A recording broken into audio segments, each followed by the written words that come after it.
The Hanging Stranger by Philip K. Dick. Ed had always been a practical man. When he saw something was wrong, he tried to correct it. Then one day he saw it each hanging in the town square. 5 o'clock.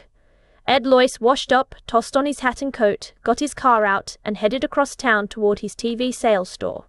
He was tired. His back and shoulders ached from digging dirt out of the basement and wheeling it into the backyard. But for a 40-year-old man, he had done okay. Janet could get a new vase with the money he had saved, and he liked the idea of repairing the foundations himself. It was getting dark. The setting sun cast long rays over the scurrying commuters, tired and grim-faced, women loaded down with bundles and packages, students swarming home from the university, mixing with clerks and businessmen and drab secretaries. He stopped his Packard for a red light and then started it up again. The store had been open without him. He'd arrived just in time to spell the help for dinner, go over the records of the day, maybe even close a couple of sales himself. He drove slowly past the small square of green in the center of the street, the town park. There were no parking places in front of Loyce TV Sales and Service. He cursed under his breath and swung the car in a U-turn. Again, he passed the little square of green with its lonely drinking fountain and bench and single lamppost. From the lamppost something was hanging, a shapeless dark bundle, swinging a little with the wind, like a dummy of some sort. Loyce rolled down his window and peered out. What the hell was it? A display of some kind. Sometimes the Chamber of Commerce put up displays in the square. Again he made a U-turn and brought his car around. He passed the park and concentrated on the dark bundle. It wasn't a dummy, and if it was a display, it was a strange kind. The hackles on his neck rose and he swallowed uneasily. Sweat slid out on his face and hands. It was a body. A human body. Our EQ. Look at it, Loyce snapped. Come on out here. Don Ferguson came slowly out of the store, buttoning his pinstripe coat with dignity. This is a big deal, Ed. I can't just leave the guy standing there. See it? Ed pointed into the gathering gloom. The lamppost jutted up against the sky, the post and the bundle swinging from it. There it is. How the hell long has it been there? His voice rose excitedly. What's wrong with everybody? They just walk on past. Don Ferguson lit a cigarette slowly. Take it easy, old man. There must be a good reason, or it wouldn't be there. A reason? What kind of a reason? Ferguson shrugged. Like the time the Traffic Safety Council put that wrecked Buick there. Some sort of civic thing. How would I know? Jack Potter from the shoe shop joined them. What's up, boys? There's a body hanging from the lamppost, Loyce said. I'm going to call the cops. They must know about it, Potter said, or otherwise it wouldn't be there. I got to get back in. Ferguson headed back into the store. Business before pleasure. Loyce began to get hysterical. You see it? You see it hanging there? A man's body. A dead man. Sure, Ed. I saw it this afternoon when I went out for coffee. You mean it's been there all afternoon? Sure. What's the matter? Potter glanced at his watch. Have to run. See you later, Ed. Potter hurried off, joining the flow of people moving along the sidewalk, men and women passing by the park. A few glanced up curiously at the dark bundle, and then went on. Nobody stopped. Nobody paid any attention. I'm going nuts, Loyce whispered. He made his way to the curb and crossed out into traffic, among the cars. Horns honked angrily at him. He gained the curb and stepped up onto the little square of green. The man had been middle-aged. His clothing was ripped and torn, a grey suit, splashed and caked with dried mud. A stranger. Loyce had never seen him before, not a local man. His face was partly turned, away, and in the evening wind he spun a little, turning gently, silently. His skin was gouged and cut. Red gashes, deep scratches of congealed blood. A pair of steel-rimmed glasses hung from one ear, dangling foolishly. His eyes bulged. His mouth was open, tongue thick and ugly blue. For heaven's sake, Loyce muttered, sickened. He pushed down his nausea and made his way back to the sidewalk. He was shaking all over, with revulsion and fear. Why? Who was the man? Why was he hanging there? What did it mean? And why didn't anybody notice? He bumped into a small man hurrying along the sidewalk. Watch it, the man grated. Oh, it's you, Ed. Ed nodded dazedly. Hello, Jenkins. What's the matter? The stationery clerk caught Ed's arm. You look sick. The body. There, in the park. Sure, Ed. Jenkins led him into the alcove of Lois TV Sales and Service. Take it easy. Margaret Henderson from the jewelry store joined them. Something wrong? Ed's not feeling well. Lois yanked himself free. How can you stand here? Don't you see it? For God's sake. What's he talking about? Margaret asked nervously. The body, Ed shouted. The body hanging there. More people collected. Is he sick? It's Ed Lois. You okay, Ed? The body, Lois screamed, struggling to get past them. Hands caught at him. He tore loose. Let me go. The police. Get the police. Good, Ed. Better get a doctor. He must be sick. Or drunk. Lois fought his way through the people. He stumbled and half fell. Through a blur he saw rows of faces, curious, concerned, anxious.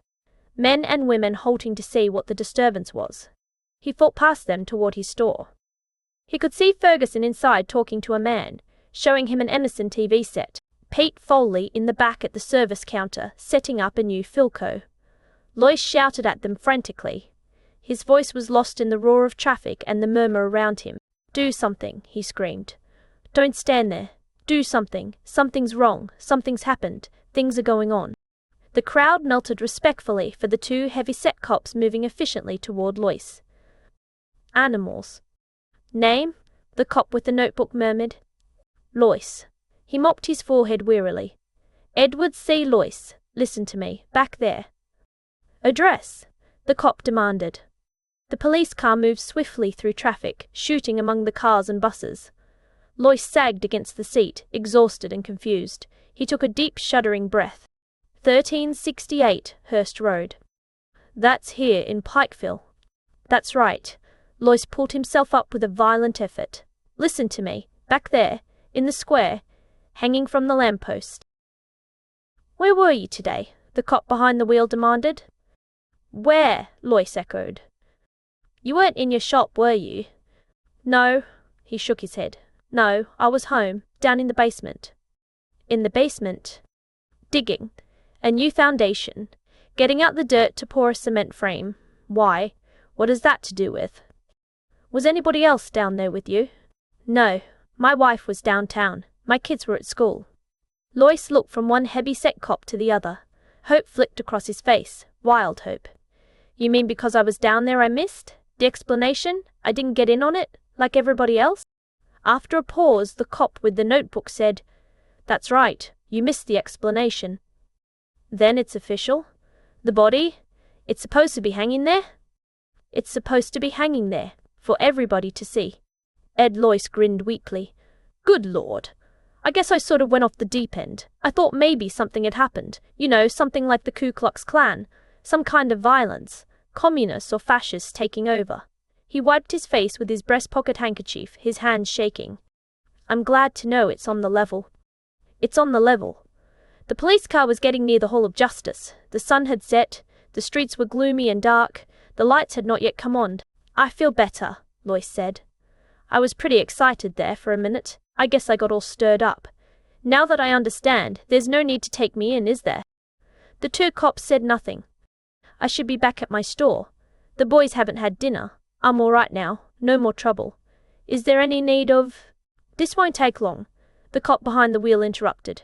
A short process. Only a few minutes. I hope it's short, Lois muttered. The car slowed down for a stoplight. I guess I sort of disturbed the peace. Funny, getting excited like that and... Lois yanked the door open. He sprawled out into the street and rolled to his feet. Cars were moving all around him, gaining speed as the light changed. Lois leaped onto the curb and raced among the people, burrowing into the swarming crowds. Behind him he heard sounds, shouts, people running. They weren't cops. He had realized that right away. He knew every cop in Pikeville. A man couldn't own a store, operate a business in a small town for 25 years without getting to know all the cops. They weren't cops, and there hadn't been any explanation. Potter, Ferguson, Jenkins, none of them knew why it was there. They didn't know, and they didn't care. That was the strange part. Lois ducked into a hardware store. He raced toward the back, past the startled clerks and customers, into the shipping room and through the back door. He tripped over a garbage can and ran up a flight of concrete steps. He climbed over a fence and jumped down on the other side, gasping and panting. There was no sound behind him. He had got away. He was at the entrance of an alley, dark and strewn with boards and ruined boxes and tires. He could see the street at the far end. A street light wavered and came on. Men and women, stores, neon signs, cars. And, to his right, the police station. He was close, terribly close. Past the loading platform of a grocery store rose the white concrete side of the Hall of Justice. Barred windows. The police antenna. A great concrete wall rising up in the darkness. A bad place for him to be near. He was too close. He had to keep moving, get farther away from them. Them? No. Lois moved cautiously down the alley. Beyond the police station was the City Hall, the old-fashioned yellow structure of wood and gilded brass and broad cement steps. He could see the endless rows of offices, dark windows, the cedars and beds of flowers on each side of the entrance. And something else. Above the City Hall was a patch of darkness, a cone of gloom denser than the surrounding night, a prism of black that spread out and was lost into the sky. He listened. Good God, he could hear something. Something that made him struggle frantically to close his ears, his mind, to shut out the sound. A buzzing, a distant, muted hum like a great swarm of bees. Lois gazed up, rigid with horror. The splotch of darkness hanging over the City Hall, darkness so thick it seemed almost solid. In the vortex something moved, flickering shapes. Things, descending from the sky, pausing momentarily above the City Hall, fluttering over it in a dense swarm and then dropping silently onto the roof. Shapes, fluttering shapes from the sky, from the crack of darkness that hung above him. He was seeing them. Ka, Kor, Azech. For a long time Lois watched, crouched behind a sagging fence in a pool of scummy water. They were landing. Coming down in groups, landing on the roof of the City Hall and disappearing inside. They had wings. Like giant insects of some kind. They flew and fluttered and came to rest, and then crawled crab fashion, sideways, across the roof and into the building. He was sickened. And fascinated. Cold night wind blew around him and he shuddered. He was tired, dazed with shock. On the front steps of the City Hall were men, standing here and there, groups of men coming out of the building and halting for a moment before going on. Were there more of them? It didn't seem possible. What he saw descending from the black chasm weren't men. They were alien, from some other world, some other dimension. Sliding through this slit, this break in the shell of the universe. Entering through this gap, winged insects from another realm of being. On the steps of the City Hall, a group of men broke up. A few moved toward a waiting car. One of the remaining shapes started to re-enter the City Hall. It changed its mind and turned to follow the others. Lois closed his eyes in horror. His senses reeled. He hung on tight, clutching at the sagging fence. The shape, the man shape, had abruptly fluttered up and flapped after the others. It flew to the sidewalk and came to rest among them. Pseudo-men, imitation men, insects with ability to disguise themselves as men. Like other insects familiar to Earth, protective coloration, mimicry. Lois pulled himself away. He got slowly to his feet. It was night. The alley was totally dark. But maybe they could see in the dark. Maybe darkness made no difference to them. He left the alley cautiously and moved out onto the street. Men and women flowed past, but not so many now. At the bus stop stood waiting groups. A huge bus lumbered along the street, its lights flashing in the evening gloom. Lois moved forward. He pushed his way among those waiting, and when the bus halted, he boarded it and took a seat in the rear, by the door. A moment later, the bus moved into life and rumbled down the street. E-I-O. Porriets. Lois relaxed a little. He studied the people around him. Dulled, tired faces. People going home from work. Quite ordinary faces. None of them paid any attention to him. All sat quietly, sunk down in their seats, jiggling with the motion of the bus. The man sitting next to him unfolded a newspaper. He began to read the sports section, his lips moving. An ordinary man. Blue suit, tie. A businessman or a salesman, on his way home to his wife and family. Across the aisle, a young woman, perhaps 20. Dark eyes and hair, a package on her lap, nylons and heels, red coat and white Angora sweater. Gazing absently ahead of her. A high school boy in jeans and black jacket. A great triple-chinned woman with an immense shopping bag loaded with packages and parcels, her thick face dim with weariness. Ordinary people. The kind that rode the bus every evening, going home to their families. To dinner. Going home. With their minds dead. Controlled. Filmed over with the mask of an alien being that had appeared and taken possession of them, their town, their lives. Himself, too. Except that he happened to be deep in his cellar instead of in the store. Somehow, he had been overlooked. They had missed him. Their control wasn't perfect, foolproof. Maybe there were others. Hope flickered in Lois. They weren't omnipotent. They had made a mistake, not got control of him. Their net, their field of control, had passed over him. He had emerged from his cellar as he had gone down. Apparently, their power zone was limited. A few seats down the aisle, a man was watching him. Lois broke off his chain of thought. A slender man, with dark hair and a small moustache, well-dressed, brown suit and shiny shoes. A book between his small hands. He was watching Lois, studying him intently. He turned quickly away. Lois tensed. One of them? Or another they had missed? The man was watching him again. Small, dark eyes, alive and clever, shrewd. A man too shrewd for them, or one of the things itself. An alien insect from beyond. The bus halted. An elderly man got on slowly and dropped his token into the box. He moved down the aisle and took a seat opposite Lois. The elderly man caught the sharp-eyed man's gaze. For a split second, something passed between them. A look rich with meaning. Lois got to his feet. The bus was moving. He ran to the door. One step down into the well. He yanked the emergency door release. The rubber door swung open. "Hey!" the driver shouted, jamming on the brakes. "What the hell?" Lois squirmed through. The bus was slowing down. Houses on all sides. A residential district, lawns and tall apartment buildings. Behind him, the bright-eyed man had leaped up.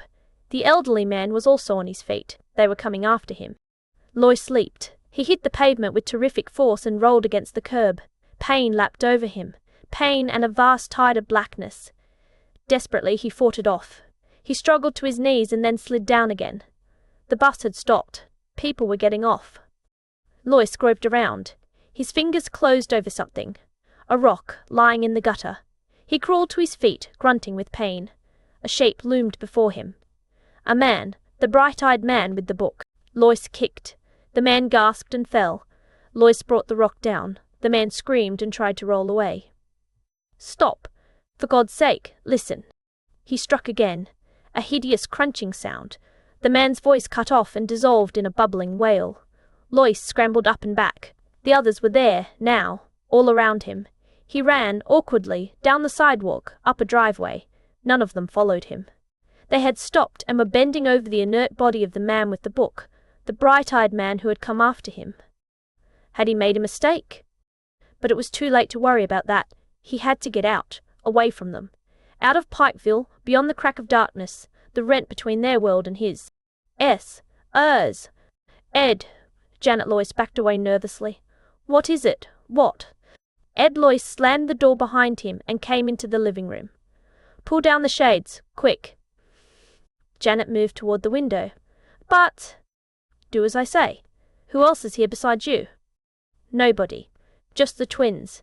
They're upstairs in their room. What's happened? You look so strange. Why are you home?" Ed locked the front door. He prowled round the house, into the kitchen. From the drawer under the sink he slid out the big butcher knife and ran his finger along it. Sharp, plenty sharp. He returned to the living room. "Listen to me," he said. "I don't have much time. They know I escaped and they'll be looking for me." "Escaped?" Janet's face twisted with bewilderment and fear. "Who?" "The town has been taken over. They're in control. I've got it pretty well figured out. They started at the top, at the City Hall and Police Department. What they did with the real humans they—" "What are you talking about?" "We've been invaded. From some other universe, some other dimension. They're insects, mimicry, and more. Power to control minds. Your mind." "My mind?" "Their entrance is Heroes in Pikeville. They've taken over all of you. The whole town. Except me. We're up against an incredibly powerful enemy, but they have their limitations. That's our hope. They're limited. They can make mistakes." Janet shook her head. "I don't understand, Ed. You must be insane." Insane? No, just lucky. If I hadn't been down in the basement, I'd be like all the rest of you. Lois peered out the window. But I can't stand here talking. Get your coat. My coat? We're getting out of here. Out of Pikeville. We've got to get help. Fight this thing. They can be beaten. They're not infallible. It's going to be close, but we may make it if we hurry. Come on. He grabbed her arm roughly. Get your coat and call the twins. We're all leaving. Don't stop to pack. There's no time for that. White-faced, his wife moved toward the closet and got down her coat. Where are we going? Ed pulled open the desk drawer and spilled the contents out onto the floor. He grabbed up a road map and spread it open. They'll have the highway covered, of course, but there's a back road, to Oak Grove. I got onto it once. It's practically abandoned. Maybe they'll forget about it. The old ranch road? Good Lord. It's completely closed. Nobody's supposed to drive over it. I know. Ed thrust the map grimly into his coat. That's our best chance. Now call down the twins and let's get going. Your car is full of gas, isn't it? Janet was dazed. The Chevy. I had it filled up yesterday afternoon. Janet moved toward the stairs. Ed, Call the twins. Ed unlocked the front door and peered out. Nothing stirred. No sign of life. All right so far. Come on downstairs, Janet called in a wavering voice. We're going out for a while. Now? Tommy's voice came. Hurry up, Ed barked. Get down here, both of you. Tommy appeared at the top of the stairs. I was doing my homework. We're starting fractions. Miss Parker says if we don't get this done, you can forget about fractions. Ed grabbed his son as he came down the stairs and propelled him toward the door. Where's Jim? He's coming. Jim started slowly down the stairs. What's up, Dad? We're going for a ride. A ride? Where? Ed turned to Janet. We'll leave the lights on, and the TV set. Go turn it on. He pushed her toward the set. So they'll think we're still. He heard the buzz, and dropped instantly, the long butcher knife out. Sickened, he saw it coming down the stairs at him, wings a blur of motion as it aimed itself. It still bore a vague resemblance to Jimmy. It was small, a baby one. A brief glimpse. The thing hurtling at him, cold, multi-lensed inhuman eyes. Wings, body still clothed in yellow t-shirt and jeans, the mimic outline still stamped on it. A strange half-turn of its body as it reached him. What was it doing? A stinger. Lois stabbed wildly at it. It retreated, buzzing frantically. Lois rolled and crawled toward the door. Tommy and Janet stood still as statues, faces blank, watching without expression. Lois stabbed again. This time the knife connected. The thing shrieked and faltered. It bounced against the wall and fluttered down. Something lapped through his mind. A wall of force, energy, an alien mind probing into him. He was suddenly paralyzed. The mind entered his own, touched against him briefly, shockingly. An utterly alien presence settling over him. And then it flickered out as the thing collapsed in a broken heap on the rug. It was dead. He turned it over with his foot. It was an insect, a fly of some kind. Yellow t-shirt, jeans. His son Jimmy. He closed his mind tight. It was too late to think about that. Savagely, he scooped up his knife and headed toward the door. Janet and Tommy stood stone still, neither of them moving. The car was out. He'd never get through. They'd be waiting for him. It was 10 miles on foot.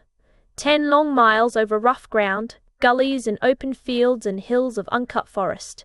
He'd have to go alone. Lois opened the door. For a brief second he looked back at his wife and son. Then he slammed the door behind him and raced down the porch steps. A moment later he was on his way, hurrying swiftly through the darkness toward the edge of town. T. Names, T. Off, T. The early morning sunlight was blinding. Lois halted, gasping for breath, swaying back and forth. Sweat ran down in his eyes. His clothing was torn, shredded by the brush and thorns through which he had crawled. 10 miles. On his hands and knees. Crawling, creeping through the night. His shoes were mud-caked. He was scratched and limping, utterly exhausted. But ahead of him lay Oak Grove. He took a deep breath and started down the hill. Twice he stumbled and fell, picking himself up and trudging on. His ears rang. Everything receded and wavered. But he was there. He had got out, away from Pikeville. A farmer in a field gaped at him. From a house, a young woman watched in wonder. Lois reached the road and turned onto it. Ahead of him was a gasoline station and a dry-bin. A couple of trucks, some chickens pecking in the dirt, a dog tied with a string. The white-clad attendant watched suspiciously as he dragged himself up to the station. Thank God. He caught hold of the wall. I didn't think I was going to make it. They followed me most of the way. I could hear them buzzing and flitting around behind me. What happened? The attendant demanded. You in a wreck? A hold-up? Lois shook his head wearily. They had the whole town, the city hall and the police station. They hung a man from the lamppost. That was the first thing I saw. They've got all the roads blocked. I saw them hovering over the cars coming in. About 4 this morning I got beyond them. I knew it right away. I could feel them leave. And then the sun came up. The attendant licked his lip nervously. You're out of your head. I better get a doctor. Get me into Oak Grove, Lois gasped. He sank down on the gravel. We've got to get started, cleaning them out. Got to get started right away. Crassajuice, juice. They kept a tape recorder going all the time he talked. When he had finished, the commissioner snapped off the recorder and got to his feet. He stood for a moment, deep in thought. Finally, he got out his cigarettes and lit up slowly, a frown on his beefy face. You don't believe me, Lois said. The commissioner offered him a cigarette. Lois pushed it impatiently away. Suit yourself. The commissioner moved over to the window and stood for a time looking out at the town of Oak Grove. I believe you, he said abruptly. Lois sagged. Thank God. So you got away? The commissioner shook his head. You were down in your cellar instead of at work. A freak chance, 1 in a million. Lois sipped some of the black coffee they had brought him. I have a theory, he murmured. What is it? About them. Who they are. They take over one area at a time, starting at the top, the highest level of authority, working down from there in a widening circle. When they're firmly in control, they go on to the next town. They spread, slowly, very gradually. I think it's been going on for a long time. A long time? Thousands of years. I don't think it's new. Why do you say that? When I was a kid, Peacher, they showed us in Bible League, a religious picture, an old print. The enemy gods, defeated by Jehovah, Moloch, Beelzebub, Moab, Baalan, Ashtaroth. So? They were all represented by figures. Lois looked up at the commissioner. Beelzebub was represented as a giant fly. The commissioner grunted. An old struggle. They've been defeated. The Bible is an account of their defeats. They make gains, but finally they're defeated. Why defeated? They can't get everyone. They didn't get me. And they never got the Hebrews. The Hebrews carried the message to the whole world. The realization of the danger. The 2 men on the bus. I think they understood, had escaped, like I did. He clenched his fists. I killed one of them. I made a mistake. I was afraid to take a chance. The commissioner nodded.